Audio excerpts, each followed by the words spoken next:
ఈ సమావేశానికి ముఖ్య ఉద్దేశం, నా ఉద్దేశంలో మా అభిమానులందరికీ పేరు పేరున అభినందనలు, కృతజ్ఞతలు తెలపడానికి పిలిచాను. ముఖ్యంగా ఈ సినిమాకి సంబంధించి మొదలుపెట్టినప్పటి నుంచి మొన్నటి ప్రీ రిలీజ్ ఈవెంట్స్ కానీ, రిలీజ్ ఈవెంట్స్ కానీ, సెలబ్రేషన్స్ కానీ, సక్సెస్ మీట్లు కానీ అన్ని ఊళ్ళల్లోనూ వాళ్ళే నెత్తినేసుకొని చేశారు ఈ సినిమాకు సంబంధించి. వారికి ప్రత్యేకంగా ధన్యవాదాలు తెలుపుతున్నాను, అభినందనలు తెలుపుతున్నాను. కృష్ణ గారి అభిమానులుగా ముద్రపడి 5 దశాబ్దాలుగా వాళ్ళు అనేక కార్యక్రమాలు చేశారు. ఎప్పుడు అన్నయ్య అంటుండేవాడు, వీళ్ళకి ఏమి ఇచ్చి రుణం తీసుకునేవాళ్ళం అని. అలాగే ఇప్పటికీ ఆయన యాక్ట్ చేయడం మానేసి 20 ఏళ్ళు అయింది, దగ్గర దగ్గర కాలకాలం చేసి 4 ఏళ్ళు అయింది. అయినా కూడా ఇప్పటికీ కూడా నేను కృష్ణ ఫేవరెట్ అని చెప్పుకోవడానికి గర్వపడుతూ ఉంటారు. అలా వాళ్ళు ఈ సినిమా రిలీజ్ అయిన మొదలు పెట్టినప్పటి నుంచి కూడా మొత్తం ఒకటి వాళ్ళ కార్యక్రమంలాగా చేసుకుంటూ వచ్చారు. రిలీజ్ కార్యక్రమం కానీ ఇవాళకి కూడా దీన్ని సపోర్ట్ చేస్తూనే ఉన్నారు. వారికి ప్రత్యేకంగా అభినందనలు తెలియజేయటానికి. తర్వాత వచ్చే కాంప్లిమెంట్స్, సినిమా చూసి బయటికి రాగానే హీరో జయకృష్ణ బ్రహ్మాండంగా చేశాడు, అదరగొట్టాడు, లేకపోతే ఫైట్స్ కానీ, డ్యాన్సులు కానీ, ముఖ్యంగా డైలాగ్ డెలివరీ, మాడ్యులేషన్స్, వాయిస్, అది సెంటిమెంట్ కానీ, ఇటు ఎంటర్టైన్మెంట్ కానీ, లవ్ సీన్స్లో కానీ అన్నిట్లో ఏదో మా హీరో ఇలా చేయగలడు అని ఒక ట్రైలర్ లాగా తీసినట్టు సినిమా అనుభూతి చెందారు.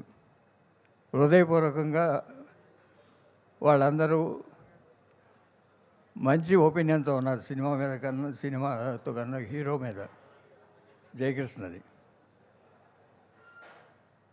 ఈ సినిమా ఎంత ఖర్చు అయింది, బడ్జెట్ ఎంత, లేకపోతే బిజినెస్ ఎంత, కలెక్షన్స్ ఎంత, ఇవన్నీ పక్కన పెడితే హీరోగా సక్సెస్ అయ్యాడనేది మా అందరి అభిప్రాయం.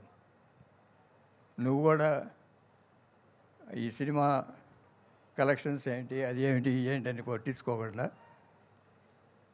ఒక 25-30 ఏళ్ళు ఈ లెగసీని కంటిన్యూ చేసే వ్యక్తిగా, నాట్ ఓన్లీ ఘట్టమనేని అభిమానులుగా కాదు, మీ తాతగారిది, మీ నాన్నగారిది, మీ బాబాయిది అందరి ఆశీర్వాదాలు ఇటు ఉన్నాయి. నేను కూడా తోడు ఉంటాను, ఎంతకాలం ఉంటాను. అలానే పద్మాలయ లెగసీ కూడా తీసుకోవాల్సింది నువ్వే. It is not a small legacy. Padmalaya అంటే ఇక్కడ కృష్ణ గారి గొడుగులో ఉంటుంది, కానీ బాంబేలో కానీ ఓవర్సీస్లో కానీ పద్మాలయ చాలా ఉన్నత శిఖరాల్లో ఉంది. ఫ్యూచర్లో రిప్రజెంట్ చేయాల్సింది వాడి నువ్వే పద్మాలయ లెగసీని. పద్మాలయ లెగసీ, కృష్ణ గారి లెగసీ, మహేష్ బాబు లెగసీ, మీ నాన్నది, అన్నీ ఘట్టమనేని వారి ఆశయాలు అన్నీ తీర్చవలసిన వాడికి బరువు బాధ్యతలు ఎక్కువ ఉంటాయి. అది హృదయపూర్వకంగా ఆశీర్వదిస్తున్నాను మా కుటుంబం అందరి తరఫున. నాన్నగారిది, తాతయ్య గారిది డివైన్ బ్లెస్సింగ్స్ ఉంటాయి, మీ బాబాయిది, నాది ఫిజికల్ బ్లెస్సింగ్స్ ఉంటాయి. Carry forward.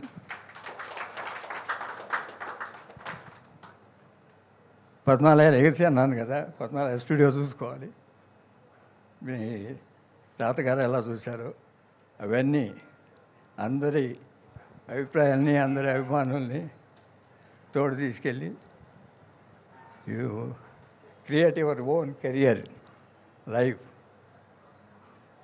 ఈ సందర్భంగా మీ వచ్చిన తమ్మారెడ్డి భరద్వాజ్ గారికి, కెఎస్ రామారావు గారికి, అలానే ఈ లేటెస్ట్ సినిమాలు తీశారు, దూకుడు, నువ్వు రోజు మాట్లాడుతుంటావు కదా, ఆయన శ్రీమంతుడు, మహర్షి, సర్కారు వారి పాట, ఇవన్నీ తీసిన వాళ్ళు ఇవాళ ప్రజెంట్ డే ప్రొడ్యూసర్స్, మేమంతా పాతకాలం. You sale with them, sale with the youth. You ఇవాళ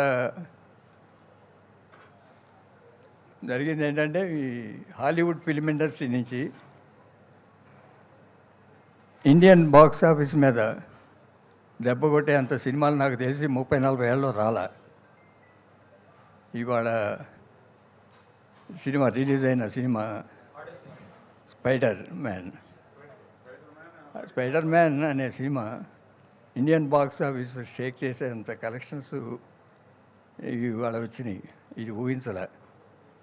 అందువల్ల మన బాక్స్ ఆఫీస్ కలెక్షన్స్ కొంచెం షేక్ అయి ఉండొచ్చు, కానీ పిక్చర్ సేల్ అవుతుంది. Picture has been appreciated, you have been appreciated. ఇవాళ రేపు బెటర్ అవుతుందని చెప్తున్నారు డిస్ట్రిబ్యూటర్లు అందరూ. అంటే ఇది బిజినెస్ చూసుకునే వాళ్ళకి, కొత్త ప్రొడ్యూసర్లకి, మీరు సినిమాలు చేసే వాళ్ళకి స్పైడర్ మ్యాన్ మాకు కనిపించేంత పబ్లిసిటీ జరగలే. అండర్ కరెంట్ పబ్లిసిటీ ఏమన్నా జరిగిందేమో మాకు తెలియదు. Latest trends. It is a lesson for all the producers. ఈ హాలీవుడ్ ఫిలిమ్స్ ఎప్పుడు వస్తున్నాయి, వాళ్ళు ఎలా ఇవాళ పబ్లిసిటీ చేస్తున్నారు, ఎలా క్రియేట్ చేస్తున్నారు. అది ఏదో సీరియస్ అవ్వచ్చు, కానీ ఇంత ఎఫెక్ట్ వచ్చేంత జనంలోకి ఎలా తీసుకెళ్ళగలిగారు, యూత్లోకి కానీ, లేకపోతే వాళ్ళ పబ్లిసిటీ క్యాంపెయిన్స్ ఎలా చేశారు, నాకైతే అర్థం కాలే. మీలాంటి వాళ్ళకి ఏమన్నా ఎలా చేశారో డీప్గా స్టడీ చేసి you have to plan your own business plan for tomorrow. అది హాలీవుడ్ ఇండస్ట్రీలో నాకు తెలిసి 30-40 ఇయర్స్గా ఎప్పుడు ఇంత జరగలే. ఇండియన్ బాక్స్ ఆఫీస్ చెక్ చేసిన సినిమా లేదు ఈ 30-40 ఇయర్స్లో. ఇప్పుడు ప్రీవియస్ డేస్ అయితే ఉండేవి, బెనహర్ లాంటి టైంలో ఉండేవి, కానీ అదే సిరీస్ వల్ల, కానీ సిరీస్ కాదు, వాళ్ళు ఎట్లా ఇంట్రెస్ట్ క్రియేట్ చేయగలిగారు, జనరేట్ చేయాలి అనేది మనం కూడా నేర్చుకోవాలి ఫ్యూచర్లో. పెద్దగా విజిబుల్గా ఏ పబ్లిసిటీ చేయలే. మరి 1 month back advance booking open చేయటం, లేకపోతే వేరియస్ ఆస్పెక్ట్స్ స్టడీ దట్. అది ఇండస్ట్రీకి ఇచ్చే అడ్వైజ్ నేను. థ్యాంక్ యూ వెరీ మచ్ అండి. ఇక్కడ వచ్చిన మీడియా మిత్రులు చాలామంది నాకు తెలిసిన వాళ్ళే సినిమాని బాగానే సపోర్ట్ చేస్తున్నారు. ఒక బ్యాడ్ ట్రెండ్, సినిమా రిలీజ్ అవ్వకుండానే నెగిటివ్ ట్రోలింగ్ చేయటాలు, ఇవన్నీ అందరూ రోజు మాట్లాడేయే. మీకు ఇంటర్నెట్లోనే సినిమా రిలీజ్ అయిన రోజే వచ్చేసింది. మరి ప్రొడ్యూసర్లు ఏం చేస్తున్నారో, మరి కౌన్సిల్స్, ఛాంబర్సు నాకే పంపించారు ఇంటర్నెట్లో.